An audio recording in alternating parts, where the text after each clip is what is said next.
ਪੰਜਾਬ ਦੇ ਗਵਰਨਰ ਗੁਲਾਬ ਚੰਦ ਕਟਾਰੀਆ ਹੜ੍ਹ ਪ੍ਰਭਾਵਿਤ ਇਲਾਕਿਆਂ ਦਾ ਦੌਰਾ ਕਰ ਰਹੇ ਨੇ, ਜਿੱਥੇ ਕਿ ਅੱਜ ਪਟਿਆਲਾ ਐਡਮਿਨਿਸਟ੍ਰੇਸ਼ਨ ਦੇ ਨਾਲ ਸਰਕਿਟ ਹਾਊਸ ਵਿਖੇ ਉਹਨਾਂ ਵੱਲੋਂ ਮੀਟਿੰਗ ਕੀਤੀ ਜਾਂਦੀ ਹੈ ਤੇ ਬਾਅਦ ਵਿੱਚ ਪ੍ਰੈਸ ਕਾਨਫਰੰਸ ਨੂੰ ਸੰਬੋਧਨ ਕੀਤਾ ਜਾਂਦਾ ਹੈ। ਇਸ ਦੌਰਾਨ ਗਵਰਨਰ ਗੁਲਾਬ ਚੰਦ ਕਟਾਰੀਆ ਨੇ ਕਿਹਾ ਕਿ ਇਸ ਵਾਰ ਘੱਗਰ ਦੇ ਵੱਲੋਂ ਕਾਫੀ ਤਬਾਹੀ ਮਚਾਈ ਗਈ। ਕਈ ਦਿਨ ਘੱਗਰ ਖਤਰੇ ਦੇ ਨਿਸ਼ਾਨ ਤੋਂ ਉੱਪਰ ਚੱਲਿਆ, ਜਿਸ ਦੇ ਕਾਰਨ ਹਜ਼ਾਰਾਂ ਏਕੜ ਫਸਲ ਤਬਾਹ ਹੋ ਗਈ। ਉਹਨਾਂ ਕਿਹਾ ਕਿ ਘੱਗਰ ਨੂੰ ਸਹੀ ਕਰਨ ਦੇ ਲਈ ਪੰਜਾਬ ਅਤੇ ਹਰਿਆਣਾ ਦੀਆਂ ਸਰਕਾਰਾਂ ਨੂੰ ਆਪਸ ਦੇ ਵਿੱਚ ਮਿਲ ਕੇ ਇਸ ਤੇ ਕੰਮ ਕਰਨਾ ਚਾਹੀਦਾ ਹੈ। ਨਾਲ ਹੀ ਉਹਨਾਂ ਕਿਹਾ ਕਿ ਪੰਜਾਬ ਨੂੰ ਜੋ 1600 ਕਰੋੜ ਰੁਪਏ ਦਾ ਰਾਹਤ ਪੈਕੇਜ ਦਿੱਤਾ ਹੈ, ਇਹ ਸਿਰਫ ਸ਼ੁਰੂਆਤੀ ਮਦਦ ਹੈ ਅਤੇ ਜੇਕਰ ਪ੍ਰਧਾਨ ਮੰਤਰੀ ਨੇ ਜਿਸ ਤਰ੍ਹਾਂ ਕਿਹਾ ਹੈ ਕਿ ਜੇਕਰ ਕਮੇਟੀ ਨੂੰ ਲੱਗੇਗਾ ਕਿ ਪੰਜਾਬ ਨੂੰ ਹੋਰ ਫੰਡ ਦੀ ਲੋੜ ਹੈ ਤਾਂ ਤੁਰੰਤ राहत पैकेज भी भेजा जाएगा। अब की बार बाढ़ की स्थिति सबसे अधिक थी। 1988 में पंजाब में बाढ़ की स्थिति थी, लेकिन अब की बार 2025 की 1988 से भी अधिक था। तीन प्रमुख नदियों में तो सामान्यतः रावी सबसे ज़्यादा अब की बार हमको प्रभावित किया है, सतलज और व्यास का भी है, लेकिन घग्गर के पानी ने भी एक तरह से काफ़ी कुछ एक तरह से चुनौती आ गई। घग्गर में भी जो पानी का लेवल था वो अब की बात सबसे अधिक था, खतरे के निशान से ऊपर भी चला था और उसके कारण से घग्गर से प्रभावित जो एरिया है उनमें विशेष प्रकार का मानव हानि तो इतनी नहीं हुई, लेकिन फसलों की और बाकी प्रकार के जो नुकसान है वो हुए हैं। तो मैं स्वयं भी इसीलिए आया था कि कम से कम एक बार, समय तो काफ़ी गुजर रहा है, लेकिन अभी भी आपके यहाँ घग्गर खतरे की बिंदु के आसपास ही चल रही है। पिछले 2 दिन में थोड़ा सा 1 फीट पानी जरूर उतरा है, लेकिन अभी भी अपन उसको एकदम सेफ नहीं कह सकते। और आपके यहाँ बाढ़ का जो कारण मैंने यहाँ आकर के समझा है कि इसके जो तटबंध हैं उनके जहाँ जहाँ भी कमज़ोर भाग हैं उनके टूटना और उनको बचाना, ये सबसे बड़ी चुनौती थी, क्योंकि उसके कारण से ही फ्लड का पानी ज़्यादा फैल सकता है। लेकिन ये अच्छा रहा कि सब लोगों ने, विशेष करके यहाँ पब्लिक ने भी एक तरह से प्रशासन के साथ जुड़ कर के जितने भी तटबंध टूटने की स्थिति थी उस सबको सैंड बैग लगा करके लोगों ने मदद करके, प्रशासन ने, आर्मी ने, सभी ने मिलकर के व्यवस्था की। उसके कारण से इस नुकसान से तो बच गए। लेकिन जो समस्या मुझे यहाँ समझ में आई कि घग्गर का जो है ऊपर का एरिया जहाँ से पानी जाता है वो काफ़ी बेड चौड़ा है, लेकिन जैसे ही आगे जाते हैं पुलिया के पास के बाद से नीचे की जो है ना उसकी चौड़ाई कम होती चली गई, तो उसके कारण से उसको पानी को लेने की क्षमता कम हो जाती है, तो उससे तटबंध ज़्यादा इफेक्ट होते हैं, ज़्यादा टूटते हैं। लेकिन इसके बारे में मैंने जब जानकारी की तो पता लगा कि इसको एक घग्गर का लिटिगेशन 35 वर्षों से सुप्रीम कोर्ट में पेंडिंग चल रहा है हरियाणा और पंजाब के बीच में, और उसके कारण से कोई उसका स्थायी समाधान नहीं निकला। पंजाब के स्थायी समाधान के लिए इनकी बात सुनने के बाद लगा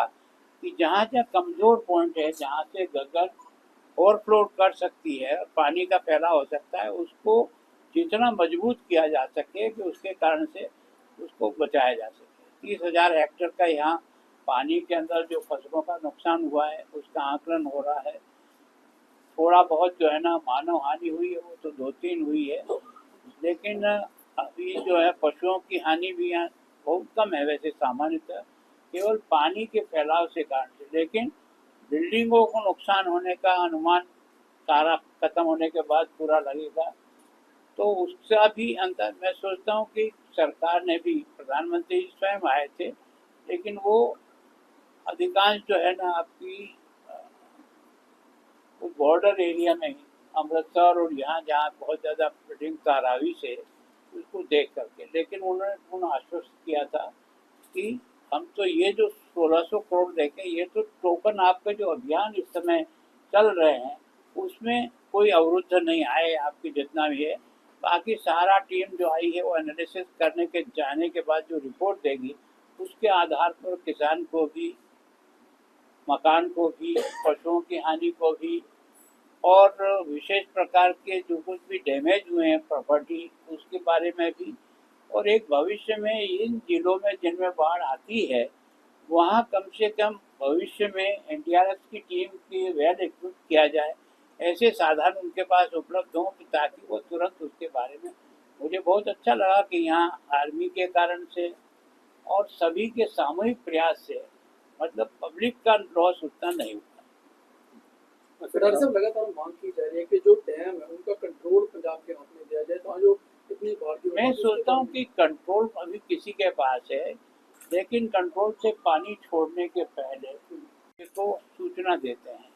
कि हम कितना पानी रिलीज कर रहे हैं, और वो रिलीज करने के बाद कोई 12 घंटे बाद आता है, कोई 14 घंटे बाद आता है, कोई 6 घंटे बाद आता है। तो सिस्टम तो है कि आपको अपने अपने एरिया में कर देना है, उसके कारण से उतना लॉस नहीं हुआ। लेकिन ये जो प्रमुख आपके स्टोरेज हैं, रणजीत सागर एक स्टोरेज है, भाखड़ा एक स्टोरेज है और पोंग एक स्टोरेज है। इन तीनों के स्टोरेज के कारण से जो माधवराज बैराज है उसमें जो पानी आया उसके कारण से जो उसके दरवाजे टूटे,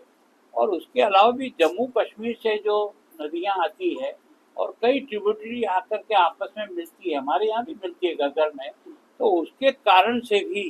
फ्लडिंग होता है जिनका कोई नापतोल नहीं होता है। नापतोल एक पॉइंट पे आने के बाद ही होता है कि यहाँ से कितना पानी जा रहा है। और वास्तव में जहाँ बारिश का जितना कैचमेंट एरिया है उसकी बारिश के साथ ही उसकी जो कितनी क्वांटिटी आएगी इसका मैकेनिज्म डेवलप करना पड़ेगा, ताकि जहाँ से बारिश हुई है वहीं से सूचना परफेक्ट आए, तो एक तरह से आगे से और सचेत रहा जाए। मैं गंगा की बात करूंगा, ब्रीचेस जो होते हैं उसके समाधान के लिए आगे आने वाले देखो समाधान दो ही है। एक तो जहाँ जहाँ आपने पक्का बनाया कि जहाँ टूटता ही है वहाँ पत्थर की पिचिंग के द्वारा बने, तो ये जो 15-60 पॉइंट हैं, इन 15-60 पॉइंटों को निश्चित रूप से हमें स्थायी रूप से इनको किस तरह से स्ट्रेंथन करें, वो एक रास्ता है जिसके लिए कुछ किया भी है, कुछ पॉइंट तो किए हैं, कुछ पॉइंट अभी भी नहीं हुए हैं, जिसके कारण से फ्लडिंग जो है ना सर वही डिस्प्यूट है कि घग्गर मार कर गया और उसके बाद ऐलान होते हैं। क्यों ना हो कि हरियाणा, पंजाब और राजस्थान की तीनों सरकारों को केंद्र सरकार को ऐसा समाधान ढूंढने के लिए कहे कि जो आपने हांसी उठाना से जो घग्गर को डाफ लगी, पंजाब खराब हुआ, आगे फतेहाबाद का नुकसान हुआ, उसके लिए कोई रणनीति बनाने की जरूरत क्या है कि ये जो घग्गर की जो समस्या हरियाणा और पंजाब के बीच में जो मुकदमेबाजी में सुप्रीम कोर्ट में जाके फंसी है, जिसका तो न निर्णय हो रहा है न कुछ आगे बढ़ रहा है, तो उसके स्थायी हल के लिए कोर्ट के फैसले आप जानते हो किस तरह से, जहाँ दो प्रांतों के बीच में पानी का डिस्प्यूट होता है वहाँ किस तरह से काम होते हैं। कई इसी तरह से पेंडिंग पड़े, भाखड़ा मैनेजमेंट बोर्ड के भी इसी तरह से केस हैं। लेकिन मेरी जो समझ है उस समझ से यह है कि हरियाणा और पंजाब दोनों बैठ करके इसके हल के लिए सहमति बनाएं,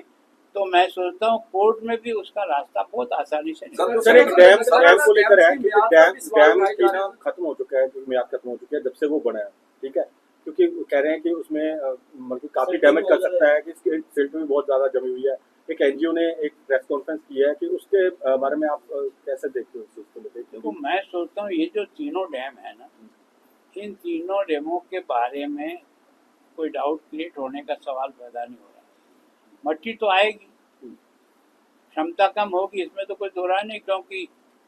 पीछे से जो सिल्टिंग आती है वो आखिर आएगी तो उसी डैम में, तो उसका जो स्तर है वो तो बहुत ऊपर और बड़े ऊपर के लेवल पर निर्णय करे। लेकिन जो हमारी कैपेसिटी है उसको मेंटेन करना और उसके आधार पानी को समय पर रिलीज कर देना और नीचे के लोगों को सतर्क करके ही पानी रिलीज किया जाए, तो थोड़ा सा मैनेजमेंट अच्छी तरह से कर सकते हैं। और ये थोड़ा बहुत हुआ, इसके कारण से ज़्यादा नुकसान नहीं हुआ। पानी का फैलाव तो यहाँ सामान्यतः जमीन लेवल की है, इसलिए जब भी पानी आएगा तो पानी का जो सेंटर ने अनाउंसमेंट की है 1600 करोड़